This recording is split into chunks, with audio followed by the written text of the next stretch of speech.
तो साथियों, तृतीय क्रियाकलापों के प्रकार संचार में होता क्या है? संदेशों को, शब्दों को, तथ्य विचारों को भेजा जाता है। यानी संदेशों, शब्दों, तथ्यों, विचारों का प्रेषण क्या कहलाता है? संचार कहलाता है। फिर संचार में हम देखें तो दूरसंचार, मोबाइल, टेलीफोन, रेडियो, दूरदर्शन, उपग्रह संचार, इंटरनेट, ये ऐसे कुछ सुविधाएं हैं जो हमारे तथ्यों को, विचारों को, संदेशों को एक स्थान से दूसरे स्थान पर भेजने का कार्य करते हैं। तो ये संचार। फिर है सेवाएं, और सेवाएं किसे कहते हैं? तो सेवाएं विभिन्न स्तरों पर पाई जाती है। विभिन्न स्तरों पर सेवाएं पाई जाती है। कुछ सेवाएं उद्योगों को चलाती है, कुछ लोगों को चलाती है, तथा कुछ सेवाएं उद्योगों और लोगों दोनों को चलाती है। तो जो सेवाएं उद्योगों, लोगों दोनों को चलाती है वो कैसी है? परिवहन सेवा, या यूं कह सकते हैं परिवहन तंत्र। और फिर सेवाओं के कुछ प्रकार भी हैं, विशिष्टीकृत सेवाएं भी कहलाती है, तथा कुछ निम्न सेवाएं या निम्न स्तरीय सेवाएं भी कहलाती है। हालांकि ये कोई अलग नहीं है, लेकिन इनमें विशेषज्ञों की बात होती है। तो निम्न स्तरीय सेवाएं में देखें, पंसारी की दुकान हो सकती है, धोबी घाट हो सकती है, अन्य कोई काम भी हो सकता है। और विशिष्टीकृत सेवाओं में क्या होता है? लेखाकार, परामर्शकर्ता, डॉक्टर, वकील, ये अध्यापक वगैरह। तो निम्न स्तरीय सेवाओं में कुछ अधिकतर शारीरिक श्रम लगता है। ठीक है, धोबी है, माली है, नाई है, ये शारीरिक श्रम करते हैं। तथा उच्च स्तरीय सेवाओं या विशिष्टीकृत सेवाएं, इनमें मानसिक श्रम अधिक होता है। जैसे परामर्शदाता है, डॉक्टर है, शिक्षक है, वकील है, तो इनमें मानसिक श्रम अधिक होता है। फिर दैनिक जीवन में काम को सुविधाजनक बनाने के लिए व्यक्तिगत सेवाएं दी जाती है। और सेवाएं उन्हीं लोगों को प्राप्त होती है जो इसका भुगतान फीस के रूप में कर सकते हैं। यानी जो काम करवाया उसका बदला भुगतान तो उन्हीं लोगों को यह सेवा प्राप्त होती है। तो इसके अलावा परिवहन, दूरसंचार, ऊर्जा, चिकित्सा, जलापूर्ति करना, विद्युत उपलब्ध कराना, शिक्षा, पर्यटन, ये भी क्या है? ये भी सेवाएं हैं। तो ये कुछ सेवाएं हैं। तथा अगला है हमारा तृतीय क्रियाकलापों में संलग्न लोग। यानी जो हमारे तृतीय क्रियाकलाप हैं, इनमें कौन कौन से तृतीय क्रियाकलाप हैं और इनमें कितने लोग संलग्न हैं। तो हमारा अगला पॉइंट, तृतीय क्रियाकलापों में संलग्न लोग। हाँ तो साथियों, तृतीय व्यवसाय में संलग्न लोगों को अगर हम देखें तो आप देख सकते हैं, हमने शुरुआत में ये कहा था विकसित देशों में अधिकांश जो कर्मचारी हैं, जो कर्मी हैं, वो इस सेवा सेक्टर में लगे हुए हैं, जबकि कम विकसित देशों में इसमें कम है। तो देखें, अधिक विकसित देशों में कर्मियों का अधिक प्रतिशत सेवा क्षेत्र में लगा है, यानी इस तृतीय व्यवसाय में लगा है, जबकि अल्प विकसित देश में 10% से भी कम, यानी 10% से भी कम लोग सेवा क्षेत्र में लगे होते हैं। तो ये तृतीय क्रियाकलापों में लगे लोगों का, या हम बता सकते हैं कि इतने लोग इस सेक्टर में लगे हुए हैं। यानी विकसित देशों की अधिकांश जनसंख्या या विकसित देशों के अधिकांश कर्मी इस जो सेवा सेक्टर में लगे हुए हैं, जबकि कम विकसित देशों में जो सेवा सेक्टर में 10% से भी कम कर्मी लगे हुए हैं। फिर कुछ अन्य इनमें उदाहरण देखें हम, कुछ अन्य जो मनोरंजन के व्यवसाय हैं या व्यवसाय हैं, तो उनमें हम उदाहरण देखें तो पर्यटन आता है सबसे पहले।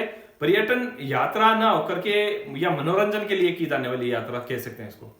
यानी पर्यटन का उद्देश्य क्या है? मनोरंजन, और ये एक मनोरंजन का व्यवसाय है। इसमें अन्य व्यवसाय भी जुड़ते हैं। पर्यटन के साथ साथ में होटल के, आवास के, खाने के, पीने के, गाड़ियों का, तथा रहने के लिए, और हस्तशिल्प, लघु शिल्प, हथकरघा, ये सारा। इसके अलावा पर्यटन में आज वर्तमान में पर्यटन बढ़ा है। इसका कारण क्या है? क्यों? क्योंकि पर्यटन बढ़ने का कारण है, एक तो विश्वव्यापी इंटरनेट का जाल, जो लोगों को नई नई जगह के बारे में बताता है, नए नए जुड़ाव। इसके अलावा पर्यटन के लिए अच्छी सुविधाएं उपलब्ध होना, उससे भी पर्यटन बढ़ता है। और यातायात के साधन, सड़कों का सुचारू, तथा वर्तमान में देखें तो हवाई जहाज, तो ये सारी चीजें भी पर्यटन को बढ़ावा देती हैं। तो पर्यटन में देखें, पर्यटन व्यवसाय की बात करें तो कुल पंजीकृत रोजगार, जितने भी पंजीकृत रोजगार हैं, तथा कुल राजस्व, जिसमें सकल घरेलू उत्पाद का 40% आता है, की दृष्टि से यह विश्व का अकेला सबसे बड़ा, लगभग 25 करोड़ जो सकल घरेलू उत्पाद है, उसमें तृतीय क्रियाकलाप बन गया है। यानी 25 करोड़ तक इसका राजस्व आता है। तो ये विश्व का सबसे बड़ा तृतीय क्रियाकलाप बन गया है। इसके अलावा पर्यटन को प्रभावित करने वाले कारकों में अगर हम बात करें तो मांग तथा परिवहन पर्यटन को प्रभावित करते हैं। मांग पर्यटन को कैसे प्रभावित करता है? वर्तमान तौर में देखें तो लोग विश्राम के लिए भी जो है दूर दराज के इलाकों में या ऐसे क्षेत्र जो जलवायु के लिए अनुकूल है या और कुछ, तो विश्राम के लिए अवकाश लेना चाहते हैं और अवकाश में वो कहीं ना कहीं जाने की, यात्रा करने की योजना जरूर बनाते हैं। तो परिवहन भी पर्यटन प्रभावित करता है। कैसे करता है पर्यटन? मैंने अभी बताया आपको, है ना, अच्छे सुचारू यातायात के साधन, ये भी पर्यटन को प्रभावित करते हैं। इसके अलावा हवाई जहाज पर्यटन से, तो विश्व स्तर पर ये पर्यटन का जो है क्षेत्र बना है। विदेशों में लोग घूमने जाते हैं, अपने देश की बात कर रहा हूं, अपने देश के अलावा विदेशों के लोग हमारे देश में आते हैं तथा लोग अन्य देशों में भी घूमने के लिए जाते हैं। और टूरिस्ट डेस्टिनेशन कुछ देशों का ये रोजगार ही यही है। तो पर्यटन आकर्षण की बात करें तो उपयुक्त जलवायु पर्यटन को आकर्षित करती है। जैसे ठंडे प्रदेशों के अधिकांश लोग कहाँ पुलिन विश्राम यानी बीचेस पे, समुद्र के किनारे विश्राम के लिए उष्ण मौसम चाहते हैं, तो वहां इसके लिए भी वो उष्ण मौसम के लिए यात्राएं करते हैं दूसरे देशों में। और दक्षिणी यूरोप व भूमध्य सागरीय पर्यटन का महत्व भी इसी कारण से बढ़ा है। भूदृश्य की बात करें तो पर्वत, झील, नदियां, समुद्र, ये नदी तट, इसके अलावा ऐतिहासिक नगर, धार्मिक नगर भी है इसमें, सुंदर नगर, प्राचीन नगर, पुरातत्व के जो किले, महल, ये, या हम इनको कह सकते हैं गिरी कंदराएं, ऐसे ना जाने कितने डेस्टिनेशन है जो पर्यटन को आकर्षित करते हैं, पर्यटकों को आकर्षित करते हैं। पुराने किले, गिरजाघर, मस्जिदें, चर्च वगैरह ये भी इसमें आते हैं। फिर संस्कृति तथा अर्थव्यवस्था भी पर्यटन को आकर्षित करती है। कैसे? तो पर्यटन में देखें आप, संस्कृति, लोग एक दूसरे की संस्कृति को जानने के लिए भी जो है पर्यटन करते हैं। इसके अलावा स्थानीय रीति रिवाजों को भी जानना चाहते हैं, है ना, किसी गांव के, शहरों के स्थानीय रीति या दूसरे देश के स्थानीय रीति रिवाज कैसे, उनको भी जानना चाहते हैं। तो इसके लिए नया पर्यटन के रूप में उभरा है। कैसे? घरों में रुकना ये एक लाभदायक व्यापार बनकर उभरा है। जैसे कि गोवा के हेरिटेज होम्स व कर्नाटक के जिनको मेडिकेयर और कुर्ग कहा जाता है, तो ये ऐसे घरों में रुकना, ये भी एक तरह से पर्यटन को बढ़ावा दे रहा है और अलग विशेष प्रकार का पर्यटन है जिसमें लोग एक दूसरे के रीति रिवाज और संस्कृति को जान सकते हैं। और फिर हमारे आता है स्वास्थ्य सेवाएं भी पर्यटन को बढ़ावा देती है। किस प्रकार? हम देखते हैं महानगरों में विश्व स्तरीय अस्पताल बने हैं जिनमें विश्व स्तरीय चुंबकीय पद्धति से चिकित्सा, इसके अलावा रेडियो पद्धति से चिकित्सा, ना जाने कितनी तरह की चिकित्साएं विश्व स्तर पर रोगियों का उपचार करते हैं।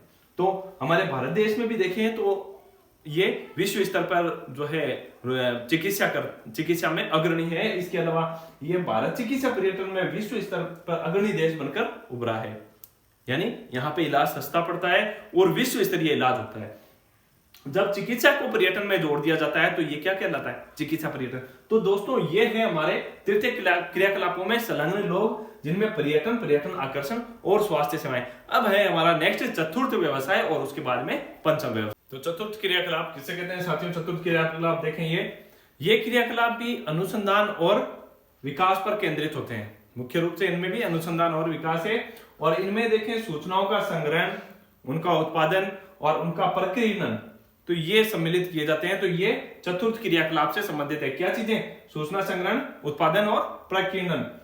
तो जीन गॉटमैन जो कि भूगोलवेत्ता हैं, या उन्होंने अप्रत्यक्ष सेवाओं को, इनडायरेक्ट जो सेवाएं हैं, उनको चतुर्थ क्रियाकलाप की श्रेणी में या चतुर्थ व्यवसाय की श्रेणी में शामिल किया है। विकसित अर्थव्यवस्थाओं में आधे से अधिक कर्मी ज्ञान के क्षेत्र में कार्यरत है। यानी विकसित देशों में आधे से ज्यादातर कर्मी इसी सेक्टर में यानी चतुर्थ क्रियाकलाप में कार्यरत है, काम करने वाले हैं। इसमें इसके अंतर्गत हम देखें तो कौन कौन से देखें? कार्यालय भवन, प्रारंभिक विद्यालय, विश्वविद्यालय कक्षाएं, अस्पतालों व डॉक्टरों के कार्यालयों, रंगमंचों, लेखा कार्यों और दलाली की फर्मों में काम करने वाले कर्मचारी इस वर्ग की सेवाओं में आते हैं। और मुख्यतः ये हम कह सकते हैं कि भाई चतुर्थ क्रियाकलाप जो है सूचना संग्रहण पर आधारित है।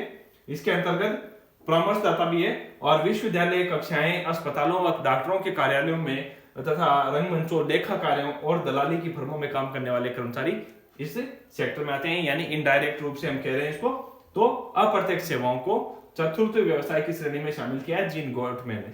अब आता है पंचम क्रियाकलाप, और ये पंचम क्रियाकलाप स्वर्ण कॉलर व्यवसाय है। इसमें और चतुर्थ क्रियाकलाप में जरा सा मामूली सा अंतर होता है और कोई ज्यादा फर्क नहीं है।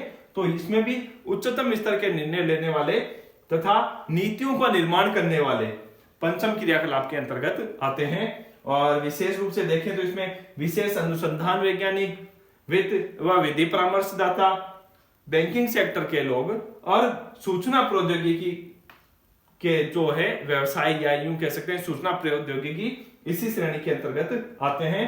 और ये मुख्य रूप से ज्ञान आधारित उद्योग होता है, तो इसको स्वर्ण कॉलर व्यवसाय भी कहा जाता है। तो चतुर्थ और पंचम में मामूली सा अंतर है, या यूं कह सकते हैं जरा सा भी अंतर है। अब आता है आपके बाह्य स्रोतन। बाह्य स्रोतन क्या है? ठेका पद्धति, एक तरह से ठेका देना। और इसमें मुख्य रूप से ठेका क्यों? दक्षता को सुधारने के लिए तथा लागत को कम करने के लिए। तो दक्षता को सुधारने, लागत को घटाने के लिए किसी बाहरी अभिकरण, बाहरी कंपनी को काम सौंप दिया जाता है, जिससे कि गुणवत्ता में परिवर्तन हो, गुणवत्ता सुधरे और लागत कम आए, है ना।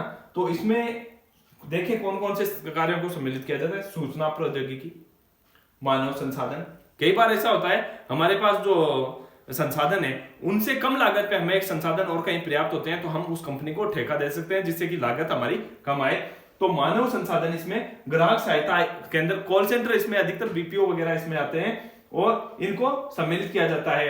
इन व्यापारिक क्रियाकलापों का बाह्य स्रोतन किया जाता है, यानी ठेका पद्धति। इसके अलावा कई बार विनिर्माण व अभियांत्रिकी यानी इंजीनियरिंग को भी इसमें शामिल किया जाता है।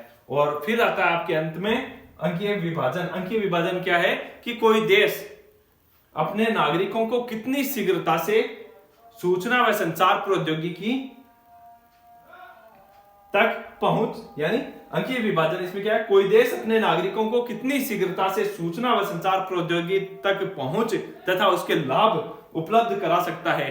तो ये इसके अंतर्गत विकसित देश इसमें या इस दिशा में आगे बढ़ गए हैं, जबकि विकासशील देश इस दिशा में पिछड़ गए हैं। तो यही अंकीय विभाजन है। तो ये आज का आपका अध्याय, इसमें हमने चतुर्थ क्रियाकलाप और पंचम क्रियाकलाप, तृतीय, चतुर्थ और पंचम क्रियाकलाप के बारे में अध्ययन किया। तो कैसा लगा आपको वीडियो, कमेंट करके जरूर बताएं। और नेक्स्ट जो हमारा अध्याय है उसके लिए बने रहे साथ। तब तक के लिए धन्यवाद।